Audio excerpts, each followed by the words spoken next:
আলোঘর প্রকাশনা নিবেদিত শিক্ষা সংস্কৃতি অনির্বাণ এই অনুষ্ঠান থেকে আপনাদের সবাইকে শুভেচ্ছা জানাচ্ছি আমি ইকবাল খন্দকার। মঞ্চ নাটকের সঙ্গে কিভাবে যুক্ত হওয়া? রায় বাহাদুর বিনোদ বিহারী ব্যানার্জি চরিত্রের নাম। এই নাটকে প্রথম আমি মঞ্চে উঠলাম রাজশাহী কলেজে। নাটক লেখাটা শুরু কবে থেকে? লেখা শুরু বলতে গেলে আমার সেই রাজশাহী কলেজ, অপরিচিত ছবি, একটা অ্যাক্সিডেন্ট হচ্ছে, আমি শুধু গিয়ে দেখবো, দুটো ক্লোজ আপ, এই ছিল আমার ক্যামেরার প্রথম। বই লেখার শুরুটা কখন থেকে? প্রায় অবসর সময়ে বলা যায়। নাটক সমগ্র প্রথম খণ্ড।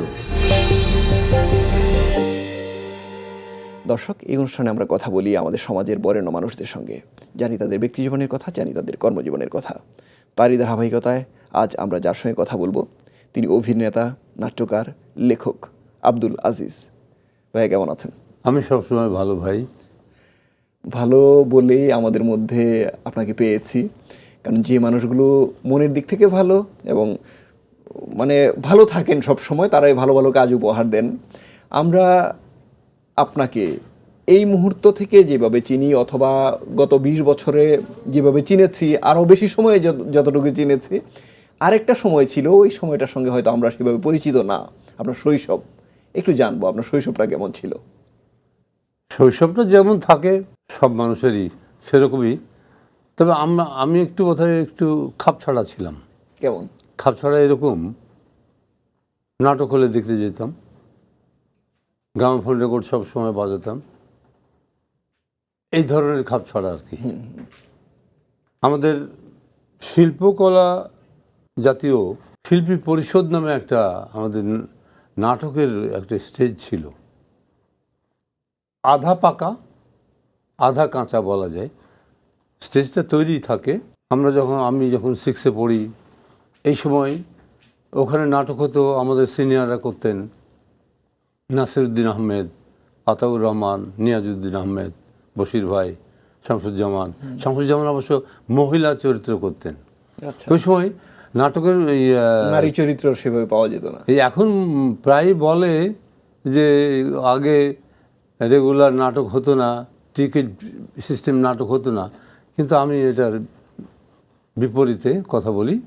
তখন আমাদের রাজশাহীতে রেগুলার নাটক হতো টিকিট কেটে। টিকিটের দাম ছিল 3 আনা, 6 আনা, 9 আনা। হয়তো বুঝতে অসুবিধা হচ্ছে আপনার।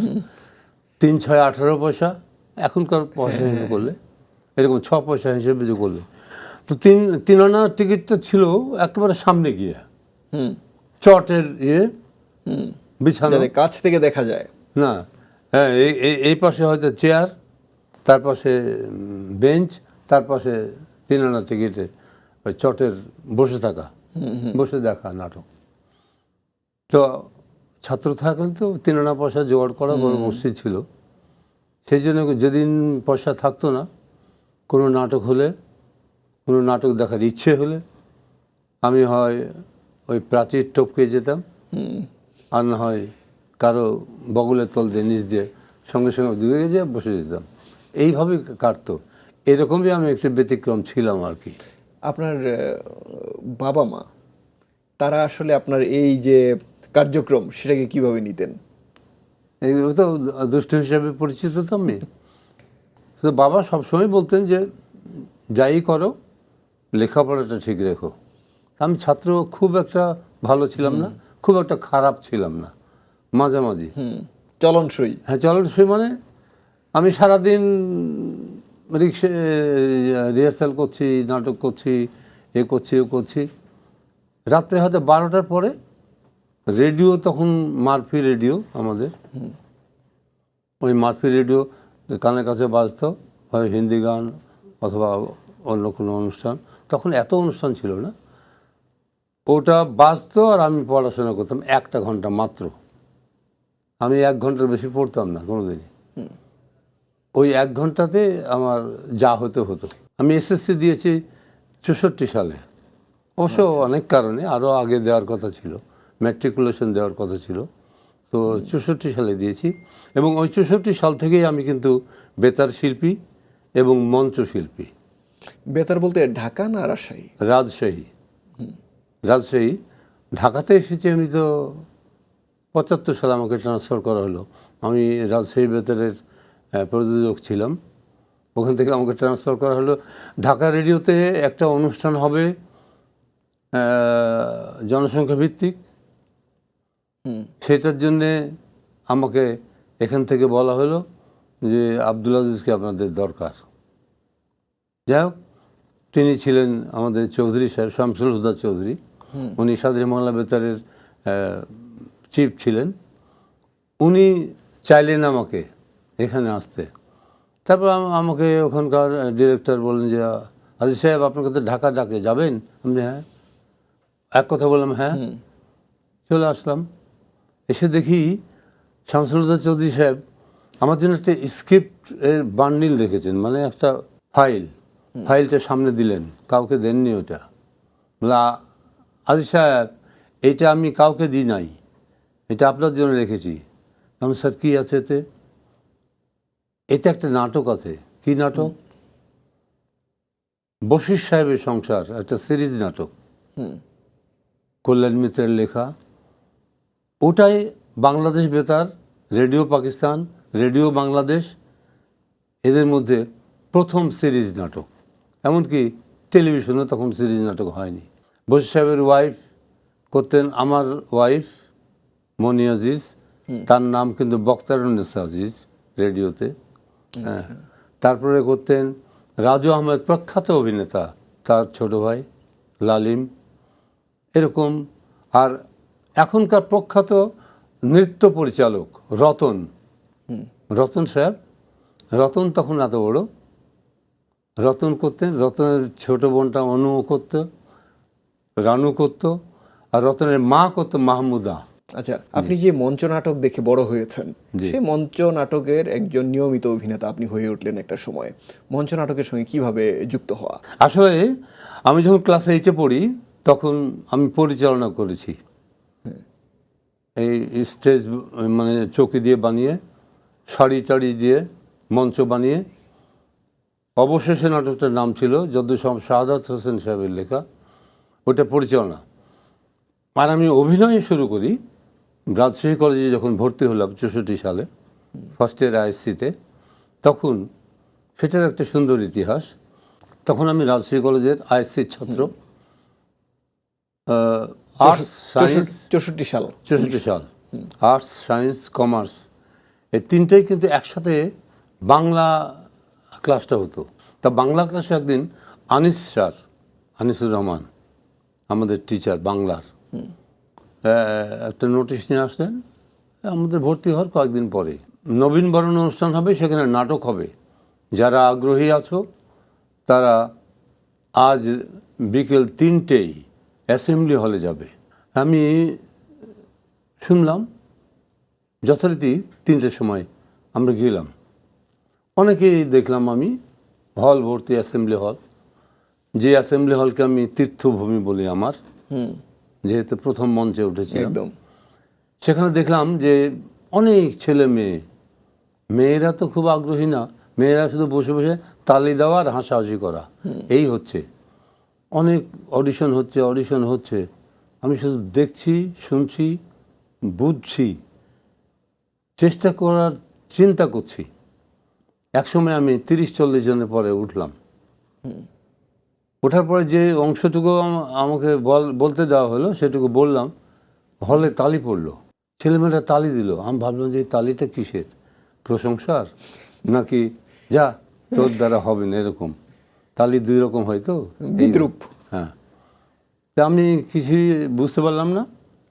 পরের দিন আবার সেই বাংলা ক্লাস, আনিস স্যারের ক্লাস।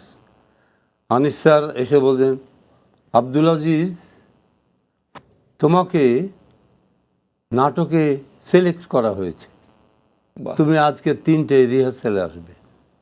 নাটক প্রধান চরিত্র এরকম। নাটকটার নাম ছিল আধিভৌতিক, নন্দলাল সেনগুপ্তের লেখা। সেই নাটকের রায় বাহাদুর বিনোদ বিহারী ব্যানার্জি চরিত্রের নাম। এই নাটকে প্রথম আমি মঞ্চে উঠলাম রাজশাহী কলেজে, ধুতি পরে। সেই ধুতিটা আমি তো পরতে জানতাম না। আমাদের দুঃখু মাস্টার, মানে মেকআপ ম্যান, উনি খুব ভালো ধুতি পরতে পারতেন, খুব রসিক মানুষ। তিনি আর জগতে নেই। তিনি আমাকে ধুতি পরিয়ে দিলেন। পরের দিন কিন্তু আমি নিজে ধুতি পরে ক্লাস করতে এলাম, সবাই দেখলো যে রাজ বাহাদুর, বিনোদ বিহারী ব্যানার্জি, আব্দুল আজিজ আসছে। এই এই পরিস্থিতিটা পেলাম আর কি। কিন্তু মঞ্চ কিংবা টেলিভিশন কিংবা বেতার, এর চেয়ে অনেক বড় একটা মাধ্যম হচ্ছে চলচ্চিত্র। 100-র বেশি চলচ্চিত্রে আপনি অভিনয় করেছেন, সর্বশেষ রিক্সা গার্ল সেখানে অভিনয় করলেন। শুরুটা কিভাবে হয়েছিল? শুরুটা যদি বলি, ক্যামেরার সামনে আমি প্রথম দাঁড়িয়েছি আমি তখন বোধহয় 67 সাল, হ্যাঁ 67 সাল। আব্দুল আওয়াল বাচ্চু ডিরেক্টর, যার অ্যাসিস্ট্যান্টরা হচ্ছেন আজহার আলী খান, তারপর প্রখ্যাত সব কয়েকজন পরিচালক। তো তার সঙ্গে আমার ভালো পরিচয় হয়ে গেল। একটা ছবি হবে অপরিচিতা। প্রথম ছবি আপনার? হ্যাঁ, প্রথম ছবি মানে অপরিচিতা ছবি। বলো আজিজ, তুমি এই রাস্তায় একটা অ্যাক্সিডেন্ট হচ্ছে আমাদের আনোয়ারা আপার ছোট বোন নার্গিস একটা ছোট ছেলে, ওর অ্যাক্সিডেন্ট হচ্ছে, আমি শুধু গিয়ে একটু দেখবো, দুটো ক্লোজ আপ। এই ছিল আমার ক্যামেরার প্রথম। পরবর্তী পর্যায়ে যখন আমি 75 সালে ট্রান্সফার হয়ে আসলাম, তখন সেই আমার চাষি নজরুল, তার সঙ্গে অনেক কাজ আপনার। তার চাষি নজরুল ভাইয়ের একটা ছবি, সেই ছবি মোটামুটি একটা প্রধান চরিত্র, নায়িকার বাবা, ববিতার বাবা রাজ্জাক ভাই, তারপরে ববিতার বাবা একজন ওস্তাদ, ইয়াং থেকে ওল্ড পর্যন্ত একজন তবলা বাদক, খুব একটা ভালো চরিত্র, বাজিমাত ছবিটার নাম। এই হলো শুরু। আর চলচ্চিত্রে আমরা বেশিরভাগ ক্ষেত্রে দেখেছি যে মন্দ মানুষের চরিত্রে আপনাকে দেখা গেছে। এই বিষয়টা একটু কঠিন আমার কাছে মনে হয়। কেন? কারণ বাস্তব জীবনে আমরা ভালো মানুষ থাকার চেষ্টা করি, কিংবা অন্তত খারাপটা মানুষকে দেখাই না, কিন্তু মন্দ মানুষের চরিত্রে যখন অভিনয় করা হয় তখন খারাপটা বের করে আনতে হয়, অর্থাৎ আমি যা না বা আমি যা হতে চাই না তাই হতে হয়। এই বিষয়টা কি কঠিন মনে হয়নি? ভীষণ কঠিন। মন্দ মানুষের নাক, চোখ, মুখ সব কথা বলে। শুধু তো মুখে কথা বলছি তা না, চোখে কথা বলে বেশি। এবং মন্দ চরিত্র করতে গেলে অনেক কিছু আমাকে আয়ত্ত করতে হয়, অনেক রকম ম্যানারিজম আয়ত্ত করতে হয়, অনেক রকম কথার ভঙ্গি আয়ত্ত করতে হয়, ডেলিভারি আয়ত্ত করতে হয়। এবং সবথেকে কঠিন হচ্ছে মন্দ চরিত্র করা। যেমন আমি খুব ঠান্ডা মেজাজের একটা মন্দ অভিনয় করেছিলাম, সোনা বউ, রাজ্জাক, ববিতা, আমি মেন ভিলেন। হ্যাঁ, ওখানে ঠান্ডা মাথায় মানে এরকমও করতে হয়। আবার এখন তো চোখ মুখ বাঁকিয়েও বেশি করতে হয়। হ্যাঁ, সব রকমই করতে হয়। তবে সেই করা খুব কঠিন, সেটা প্রকাশ করা, সেটা পর্দার সামনে আনা, ক্যামেরার সামনে আনা। উইকিপিডিয়ায় তো নানা রকম তথ্য থাকে, সব হয়তো সত্য থাকে না, কিছুটা ভুলও থাকে। কিন্তু আমরা দেখেছি যে আপনি 1600 বেতার নাটকে অভিনয় করেছেন। এই তথ্যটা সঠিক কিনা? তারও বেশি। তার মানে এটা ভুল প্রমাণ করতে পারাটাও হাজার হবে এখন। বাহ। টিভি নাটক লেখা যে 600-র বেশি, অভিনয় 600-র অনেক বেশি। এখন লেখার কথা যদি বলি, যেটা না আপনি বলছিলেন যে 16টা আপনার লেখা, নাটক লেখাটা শুরু কবে থেকে?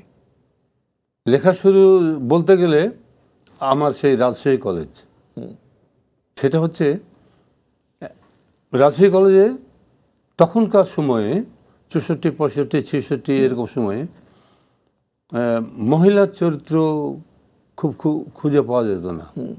68 সালে গিয়ে নাটক করব, মহিলা চরিত্র নাই, রিহার্সাল হচ্ছে, নাটকের মহিলা চরিত্র নাই, যে নাটক সিলেক্ট করেছি। যেমন 3 দিন আগে প্রিন্সিপাল আমাকে খুব ভালোবাসতেন, ডেকে বললেন যে তোর নাটকের অবস্থা কি? স্যার, নাটক তো রিহার্সাল হচ্ছে কিন্তু মহিলা চরিত্র পাচ্ছি না। তো তুই যে মহিলা চরিত্র বলে অনেক ছাত্রীকে ভর্তি করাস, তারা কই? স্যার, তারা তো যাই হোক, তোর নাটক হবে না। আমি না স্যার, তখন আমি ভেতরে একটা কেমন যেন জ্বালার মতো হলো। আমি, স্যার নাটক হবে। কি করে হবে? হবে স্যার। আমি ওই রাতেই নাটক লিখলাম। ওই নাটকটা লিখে 4টা চরিত্র। কি নাম ছিল নাটকের? নাটকের নাম ছিল রিহার্সাল। আচ্ছা। একটা হাসির নাটক হয়ে গেল। ওই যে লেখাটা, ওটাই কিন্তু পরের দিন রিহার্সাল করে তারপরের দিন মঞ্চ করলাম। এই ছিল আমার লেখার শুরু, নাটক লেখার শুরু। হ্যাঁ, আমরা আপনার কথা শুনছি। যে প্রসঙ্গটাতে আমাদের যাওয়ার কথা, সেই প্রসঙ্গে যাব। তারও আগে একটা ভিন্ন প্রসঙ্গ। আমাদের যারা পৃষ্ঠপোষক, আলোকের প্রকাশনা, তারা একটা কাজ করেন, দেশের প্রত্যন্ত অঞ্চলে বইমেলা করেন। অর্থাৎ যে অঞ্চলের ছাত্রছাত্রীরা সেভাবে হয়তো ঢাকায় আসতে পারে না বই কেনার জন্য, কিংবা হাতের কাছে বই পায় না, তাদের কাছে বই পৌঁছে দেওয়ার জন্য তারা ওই অঞ্চলগুলোতে গিয়ে গিয়ে বইমেলা করেন। এই বিষয়টাকে আপনি কিভাবে দেখেন? এটা তো মারাত্মক বিষয়। অনেক বেশিরভাগ, আমি সত্যি কথা বলি, আমরা ঢাকায় আছি, আমি ঢাকায় আছি, আমার মতো অনেকেই ঢাকায় আছেন। তারা ঢাকায় আছেন কিন্তু কোত্থেকে এসেছেন? গ্রাম থেকে। সবই কিন্তু গ্রাম থেকে অথবা গ্রামের একটা ছোট শহর থেকে। তারা যে সুযোগ পাচ্ছে না, এখানে এসে আমরা মাতবরি করছি সুযোগ পাচ্ছি বলে, কিন্তু যারা সুযোগ পাচ্ছে না তারা কি করবে? তাদের জন্য যে আপনার প্রকাশনী সুযোগ করে দিচ্ছে, এটা আমাদের জন্য একটা বিরাট পাওয়া, আমাদের নব্য লেখকদের জন্য বিরাট পাওয়া। আপনি কিভাবে চলচ্চিত্রে অভিনয় শুরু করলেন জানলাম, কিভাবে মঞ্চে অভিনয় শুরু করলেন জানলাম, কিভাবে মঞ্চে নাটক লেখা শুরু করলেন সেটা আমরা জানলাম। কিন্তু বই লেখার যে বিষয়টা, বই মেলায় আপনার বই আসতে আমরা দেখি, সে বই লেখার শুরুটা কখন থেকে? প্রায় অবসর সময়ের বলা যায়। এর মাঝে অনেকগুলো নাটক আমার জমে গেছিল। 11টা নাটক নিয়ে আমি, নাটক সমগ্র প্রথম খণ্ড ওটা লিখলাম, রিদিম প্রকাশনী প্রকাশ করেছেন। আর আমাদের মিজান, সবগুলো কি প্রচারিত নাটক ছিল নাকি নতুন কোনো পাণ্ডুলিপি ছিল এখানে? না, নতুনও ছিল। আচ্ছা এর মধ্যে 3টা ছিল মুক্তিযুদ্ধ ভিত্তিক। আচ্ছা। আমার কিছু অবশ্য গবেষণামূলক প্রবন্ধ টাইপের, জীবনীমূলক এরকম কিছু লেখা ছিল। সেগুলোকে নিয়ে, যেমন মমতাজউদ্দিন আহমেদ, বিখ্যাত নট, তাকে নিয়ে লেখা, আমাদের ওস্তাদ আব্দুল আজিজ বাচ্চু, তাকে নিয়ে লেখা। ভাইয়া, একটা পরিচিতি আপনার, সেই পরিচিতিটা হয়তো আপনার অন্যান্য যেসব পরিচিতি আছে সেসব পরিচিতির মধ্যে স্থান পায় না বা আলোচনায় আসে না সেভাবে। আপনার নাট্যকার পরিচয় কিংবা অভিনয়তা পরিচয়, ইত্যাদি পরিচয়ের কথা বলছি। কিন্তু যে পরিচয়টার কথা আমি বলতে যাচ্ছি সেটা হচ্ছে ইত্যাদির সেই শুরু থেকে আপনি যুক্ত ছিলেন। আর সেখানে একবার একটা গান করানো হয়েছিল, তুতু তুতু তু তারা মর্জিনার বাপ মার কামারা। হ্যাঁ, আপনাকে ব্যাপক পরিচিতি এনে দিয়েছিল। ইত্যাদির সঙ্গে কিভাবে যুক্ত হওয়া ছিল, এই গানের সঙ্গে কিভাবে যুক্ত এর হয়েছিল? মুশকিল, ইত্যাদির সঙ্গে কীভাবে যুক্ত হওয়া বড় মুশকিল। তার হানিফ খুব ভালো একজন লেখক, নির্মাতা, উপস্থাপক, নির্মাতা, এত ট্যালেন্টেড হানিফ, চিন্তার বাইরে। সেই হানিফের সঙ্গে আমার একেবারেই সেই প্রথম, তো হানিফ তো প্রথমে ছোটোখাটো অভিনয় দিয়ে শুরু করেছিল টেলিভিশনে। তার নিজের অভিনয়ের কথা বলছেন? হ্যাঁ, তার সঙ্গে ওই সময় ইয়ে ছিল, সেই থেকেই প্রথম থেকেই অভিনেতা হিসেবে পরিচয় ছিল, সহ অভিনেতা হিসেবে। সহযোগিতা সেই হিসাবে, মানে হানিফ জানে এবং অন্বেষণ করে যে কাদেরকে দিয়ে কি হবে, সেই নজরে বোধহয় আমি পড়েছিলাম, যার জন্যে তখন থেকে এখন পর্যন্ত আছি। আর ওই যে গানটা, আপনি তো নিশ্চয়ই দর্শকের কাছ থেকে একটা সাড়া পেয়েছেন। মারাত্মক মারাত্মক। মর্জিনার বাপ মার্কা মারা, মর্জিনার বাপ হিসেবে পরিচিত হয়েছে অনেক জায়গায়। যেমন নাটকে আমি এক এক চরিত্র, কাবলিওয়ালাতে আমি কাবলিওয়ালা হিসাবে কেউ চেনে। তার এক এক চরিত্র যখন করি, যখন লেগে যায়, মানুষের মনে লাগে, তখন হয়তো সেই নামে পরিচিত হয়ে যায়। কিন্তু ভাইয়া, ওই যে মর্জিনার বাপ আমরা বলছি, সেটা একটা চরিত্র, কিন্তু আপনি যাদের বাবা তারা কিন্তু পরিচিত মিডিয়াতে। আমি আপনার মেয়েদের সম্পর্কে, সন্তানদের সম্পর্কে একটু জানতে চাই। আমার নিজের মেয়ে দুটো, একজন প্রমা আজিজ নামে পরিচিত, আরেকজন ইশিকা আজিজ। এদের মা মনি আজিজ, যেটা একটু আগে আমি বলেছি। রেডিওতে তার নাম ছিল বক্তারুন্নেসা আজিজ, আর টেলিভিশনে মনি আজিজ। একটু শুনি না, ওই মানুষটার সঙ্গে কিভাবে পরিচয় হয়েছিল? ওই মানুষটার সঙ্গে পরিচয় হয়েছিল, উনি রেডিওতে অ্যানাউন্সমেন্ট করতেন এবং নাটকে অডিশন দিয়ে পাশ করলেন রাজশাহী রেডিওতে 72 সাল। তখন থেকে পরিচয় হলো এবং পরবর্তীকালে এসে শাদী হয়ে গেল 74 সালে। এই হচ্ছে বিষয়, এইভাবে হলো। আর আমার দুই মেয়ের কথা বলছিলাম। বড় মেয়েটা প্রমা আজিজ, নাটকের অভিনয় করেন দীর্ঘদিন থেকে রেডিও টেলিভিশনে, এবং উপস্থাপন করেন বিভিন্ন অনুষ্ঠান। তাই বলে আপনাকে সরিয়ে দিয়ে কাজ করবেন একদম। যাই হোক, আপনি নিজের গুণে গুণান্বিত। আর ছোট মেয়েটা ইশিকা আজিজ, সে অভিনয় করে খুব ভালো এবং খবর পড়ে, এখনকার যেটা খবর উপস্থাপক বলা হয় সেটা, সংবাদ পাঠ। সংবাদ পাঠ। কিন্তু আপনার আরেকটা পরিচয় বাদ গেছে, আপনি দীর্ঘদিন রেডিওতে উপস্থাপনা করেছেন। শুধু কণ্ঠ দিয়ে মানুষের কাছে পৌঁছানো, সেই কাজটা আপনাকে করতে হয়েছে, কারণ ওই সময়টা মানুষ রেডিও শুনতো। এখন হয়তো সেই শ্রোতা শ্রেণী কমে গেছে। উপস্থাপনার শুরুটা কখন হয়েছিল? উপস্থাপনা আমি শুরু হয়েছে 65 সাল থেকে, আর 64 সাল থেকে আমি নাটকে অডিশনে পাশ করেছি। আর দেখতে দেখতে কিন্তু 62 বছর রানিং, 62 বছর চলছে অভিনয়, এবং উপস্থাপনাটা 60-61। আমার নিজেরই বিশ্লেষণে এতদিন থেকে আমি উপস্থাপন কিংবা অভিনয় করছি। ভাই, আমরা তো শেষ দিকে চলে এসেছি, বিদায় নিতে হবে, কিন্তু আপনার যে বড় কর্মজীবন, সেটার খুব ছোট অংশই আমরা স্পর্শ করতে পেরেছি। আপনার জন্য শুভকামনা, ভালো থাকবেন আপনি, অনেক অনেক অনেক কাজ করেন, সেই প্রত্যাশা আমাদের। না, আপনাকে অশেষ ধন্যবাদ। দর্শক, এতক্ষণ আমরা কথা বলছিলাম অভিনেতা, নাট্যকার, লেখক এবং মুক্তিযোদ্ধা আব্দুল আজিজের সঙ্গে। তিনি তার ব্যক্তিজীবনের কথা বলছিলেন, কর্মজীবনের কথা বলছিলেন। খুব কম অংশই আমরা আসলে স্পর্শ করতে পেরেছি তার বিশাল কর্মজীবনের। আশা করছি আপনারা যারা আমাদের সঙ্গে ছিলেন তাদের ভালো লেগেছে। দর্শক, এই অনুষ্ঠানটি প্রচার হয় প্রতি রবিবার রাত 8:30টায়, আর প্রচারিত পর্বগুলো দেখা যায় জিটিভির ইউটিউব চ্যানেলে। সবার জন্য শুভকামনা জানাচ্ছি আমি, ইকবাল খন্দকার। দর্শক, আমরা বিদায় নিচ্ছি আমাদের অতিথিকে বই উপহার দেওয়ার মধ্য দিয়ে। আল্লাহ হাফিজ।